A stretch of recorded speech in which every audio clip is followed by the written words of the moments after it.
Wouldn't it be nice if you could hit 90% of your thirds over the net, drops in particular? 6, 7 years ago, I used to be really bad at thirds, but I made a number of changes that really, truly revolutionized my third play, and I'm gonna share them with you today. We're gonna start with an ice cube.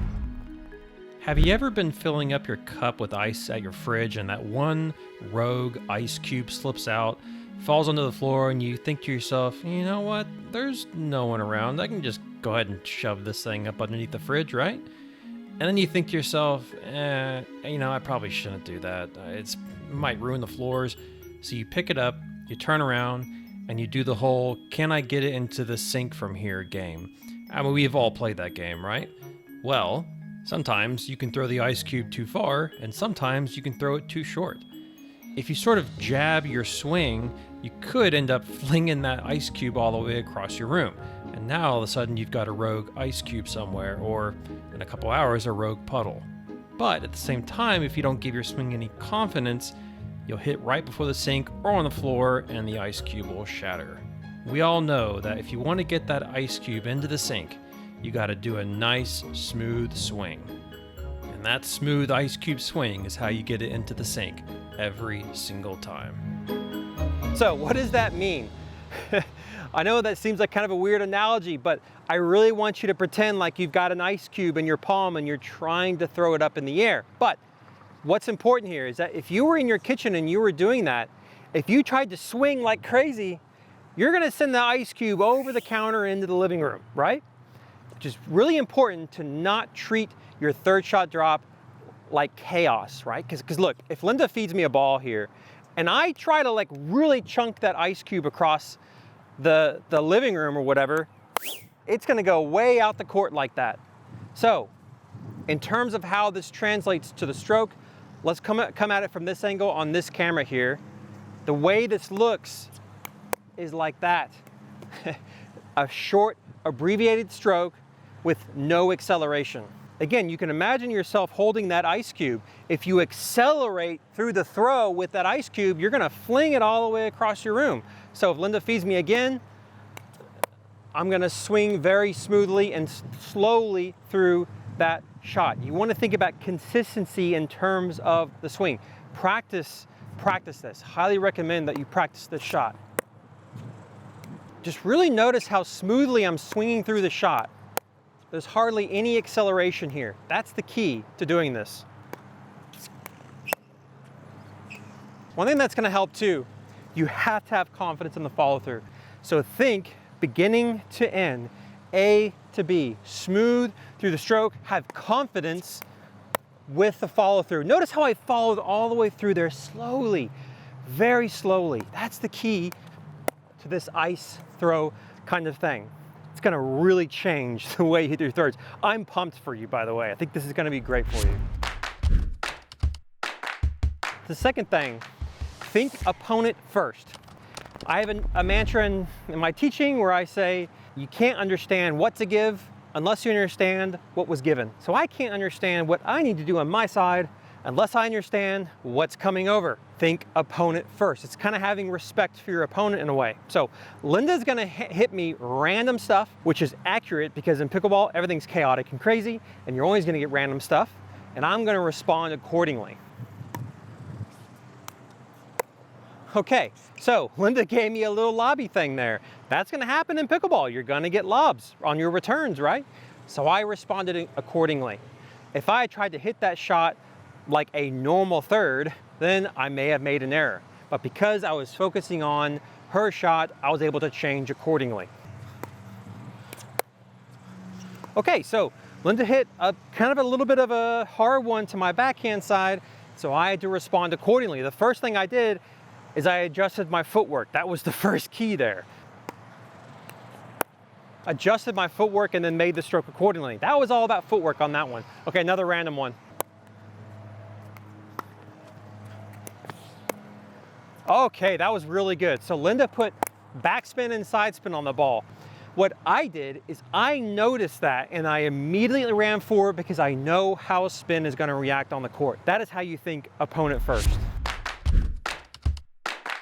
One other change I made probably in like, I don't know, 2018 or 2019 as I began to really push my wrist forward. One problem I was having, and this is especially relevant today, is, let me show you, if you're hitting these high archy thirds like this, and it's landing in the kitchen and bouncing up like that, if you're playing anyone 4-0 plus, good luck. You just got a worse, much worse shot than what the return was. When that ball bounces that high, most people are gonna whip that thing over the net, and now you're in a worse position. So you gotta start learning how to hit your drops lower, thirds lower in general. It doesn't have to be a drop, whatever. They're all pretty much the same at this point, okay? Here's the key. When you're swinging through the shot, again, like you're throwing an ice cube, this time around, you're gonna pretend like your wrist is leading like this. See how my wrist is ahead of the tip of my paddle? See that? That's how you're gonna do it. Relax. Relax your wrist. Okay, let me show you.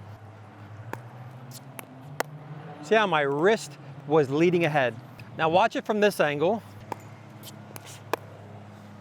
You see that? See how my wrist is kind of leading forward a little bit?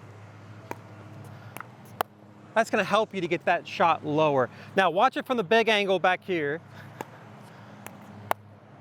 Nice, see that?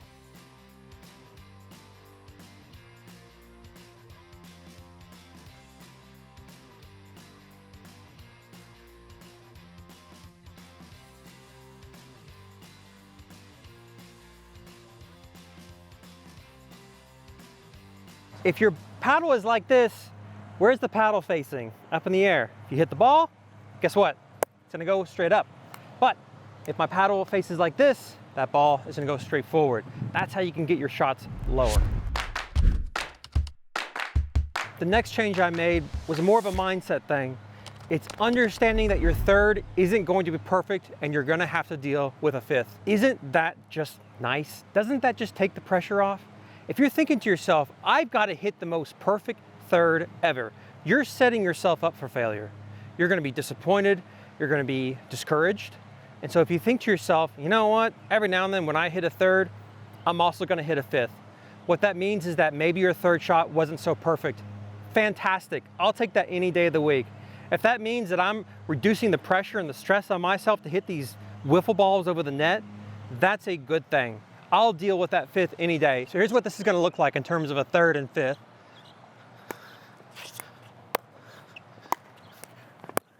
So really wasn't a great third, right? Oh well, I made the fifth. That takes out the pressure off so much. Stop trying to think, yeah, I gotta hit the most perfect thirds. Just get it over the net. I'm just gonna try to get this ball over the net. I don't care what happens next, because I can get the fifth and then the seventh and the ninth. It takes so much pressure off of myself. I think this is such a valuable thing to learn about your games. When you begin to take pressure and stress off of making these perfect thirds, you begin to hit more fifth shots, and that is okay. I think that's a great insight to have. And by the way, if you'd like some private insight from me, I have a new service called PK Report Card. It's really simple. You just send me a video, and then I analyze your whole game. I send you back a PDF file and a private video just from me giving you personalized advice on your game. I'm gonna tell you what's going on, I'm gonna tell you what's going wrong, and I'll give you a plan on how to fix it, link in the description. The last thing here is learning how to let go of your grip. This is really common advice that people give all the time, but boy, it changed everything for me back in the day. I did not come from a racket sport. I had no clue that I was death gripping this paddle. So, how do you train yourself to stop death gripping the paddle? Very simple. Hold the paddle with your thumb and your index finger like this. Okay, see that? And then hit the ball. And that's what's gonna happen. Watch it again from this angle. Notice what happened. I hit that ball in the directly square in the middle of the paddle and it went into the net. And that's exactly what's gonna happen. It's gonna train you how to be more finessey. All right. Cool. This is what you can do. Just practice with someone. Learn how to let go of this paddle. Okay? Now, when you're ready, begin to put the fingers back onto the paddle. Wrap them around the paddle, but do not grip. So look, my fingers can still come off. Same thing. Make sure all the pressure is in your index finger and your thumb.